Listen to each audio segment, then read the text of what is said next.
If you are over the age of 35, stop everything you're doing right now. After a lifetime of eating fatty foods, you may run the risks of a stroke or heart attack due to plaque buildup in your veins and arteries. To learn how you can reduce your risks, visit youthfountainlab.com or call 1-800-853-7856 today. This may be a life-changing call for you or someone you love. Thank you, and we hope to hear from you. At the same time, I'm a humble dude. I love what I do. I like the competitiveness of DJs. I just think that DJs don't look out for each other the way they should. A DJ put a record out, play his record.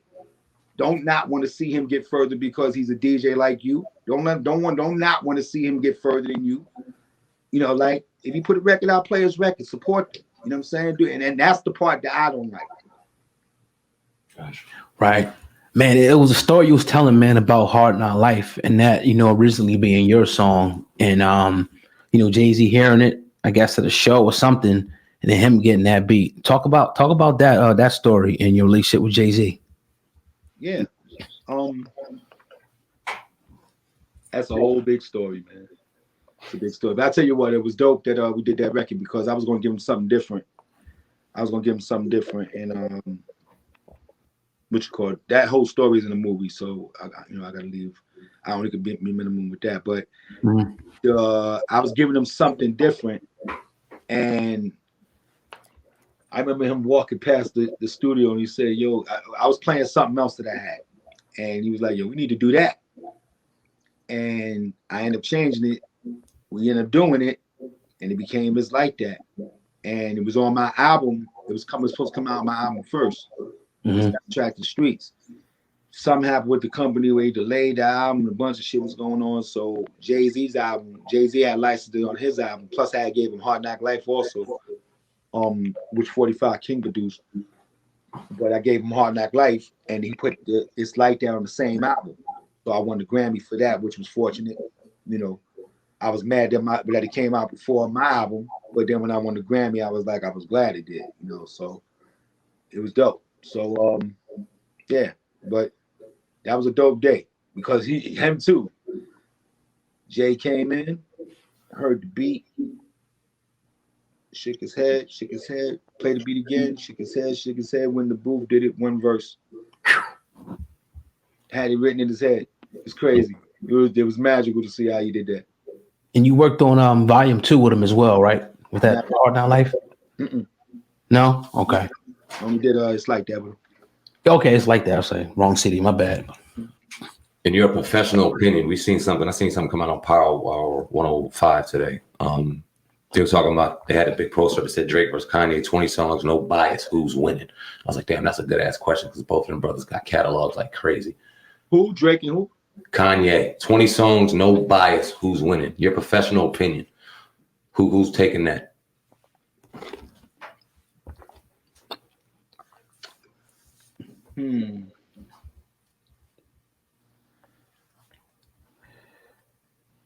They both big dudes, big. Yeah. That's that. I don't know. I can't really say. Their fan base is crazy. Now, do Drake have more records than Kanye? Shit, it's hard, man. I would go Kanye, but that's just me. I don't know. I don't know. That's a tough one right there.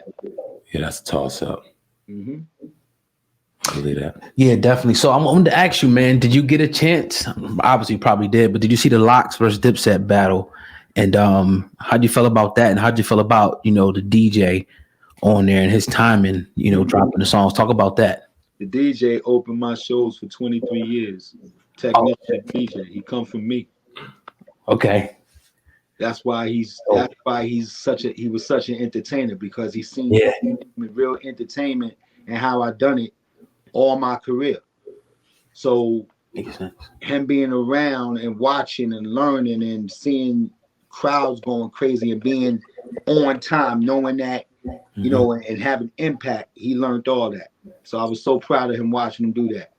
And I was talking to him yesterday, day for yesterday, and we was talking about some things, but it's just dope. It was just dope because he been with me for all those years, and he never really got the recognition he was getting was from being with me, but he never had a platform of his own that he could just do his own so where the world could see it. So now they see it. You know what I'm saying? Now they see how good he is and what he could do. And he's one of the most humble dudes, man. That's my dude, man.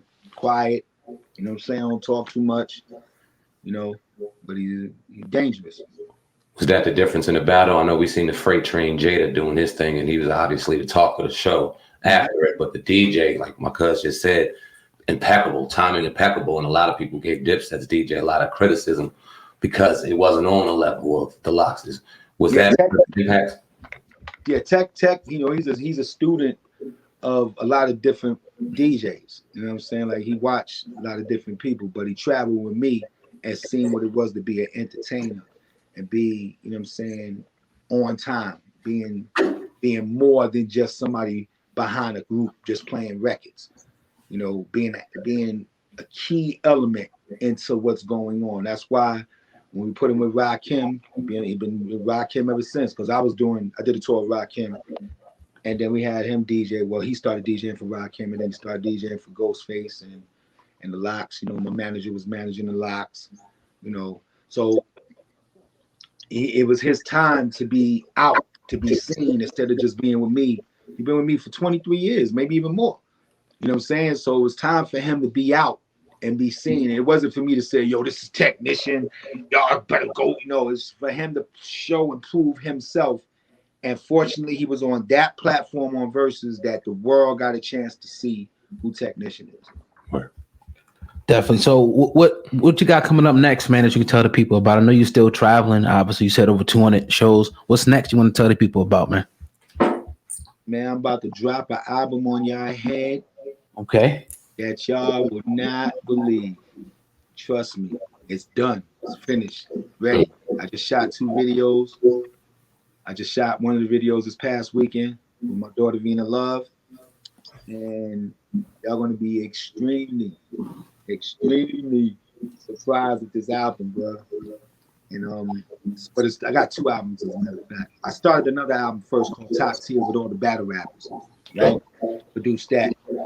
I started that like 4 years ago, but I held off on it because music kind of changed. I wanted to see the direction that was going on, and I wanted to make sure that, you know, it's a careful situation because people always looked at battle rappers that can't make music, and for some reason, but I wanted to change that narrative, so I did it. But I held it off for a minute. But then this year, I just decided to do this other album, and I did that. So now I'm put that out, then I'll put the Top Tier out after that. But it's dope. It's really dope. So that I have these 2 movies I worked on, which is one the documentary, and then another movie I wrote, and then I have these 2 cartoons. A cartoon I did, and I'm gonna be on one of the Proud Family is coming back. So character on the Proud Family, and my real estate company doing good with that, and Sucker Free. Doing good. So all this was done in the pandemic. Yeah. So now, did DJ Khaled? I know you know DJ Khaled. Did he didn't sit underneath you, but he definitely watched you and you know admired your skills as well, right? DJ Khaled used to be with me in Miami. He used to be up. I used to have a crib in Miami for 9 years, and whenever we used to come down, even before I had the crib, Khaled used to come hang out with us. I used to come to his parties. He used to see my parties, see me do my thing all the time, and he was influenced just like a lot of DJs was. You know, you can see. I don't have to sell it to you. You can see. Yeah. Influence. You can see who's who and what's what. You know what I'm saying? It's like, you know, and it's a beautiful thing to inspire people like that and be able to open a door to where people don't have to be minimized. You can go and be who you want to be and work and do your thing and take care of your family. And, you know, this is not about me. It's bigger than me. I was just able to open that door up. You know what I'm saying? And it wasn't going to stay with me when let's take it back. When James Brown came out and he became the biggest thing, everybody wanted to be James Brown and be influenced by James Brown and make James Brown music and do James Brown. It wasn't that they were trying to copy him. It was just that he was so big and he was just so dope at the time of what he was doing. You wanted to be that. You wanted to make music that was impactful like that. So Jay-Z, how many rappers came out sounding like Jay? How many people, came out looking like Wayne and sounding like Wayne? Drake, like there's certain people that reach a certain level and you get influenced by that and you get inspired by that. And that's dope. That's dope.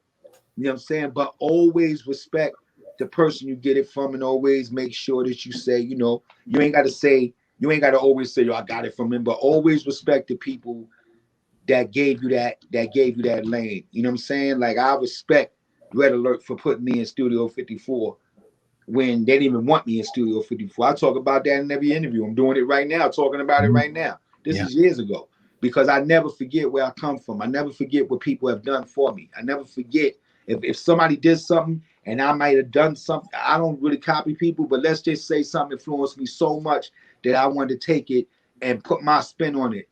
I'm still going to give that person that credit for doing it.